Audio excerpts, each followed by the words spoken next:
小賈斯丁又被罵，妻小雕在家炮夜店狂歡扭妹親親全被拍。小賈斯丁 Justin Bieber 與老婆海莉比伯結婚7年，去年8月升格新手爸媽，迎來兩人第一個孩子傑克布魯斯，成為爸爸的他，一舉一動備受關注。他先前在家吞雲吐霧，疑似在家敷麻，被不少網友批評是失格的爸爸，不過經紀人後來出面闢謠，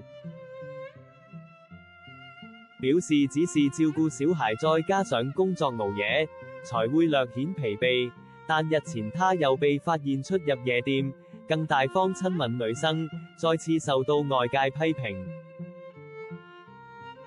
小賈斯丁日前出席饒舌歌手好友珍妮妮莉亞為你在夜店舉辦的生日派對，曝光中的照片可以看到，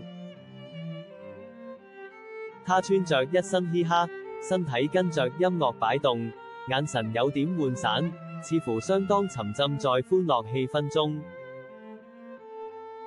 而換嗨了的小賈不管人父的身份，當眾親吻其他女子，掀起網友關注，認為他不在意老婆的感受。不過在該則貼文下方，海莉比伯留下了愛心符號，似乎與他的友人們相當熟悉，毫不在意。許多網友在該影片留言，痛批已婚的人在做什麼？什麼你和其他女人在一起看起來比和海莉在一起更開心。不過也有粉絲替他抱不平，認為只是親密好友的正常肢體接觸，外界反應呈現兩極化。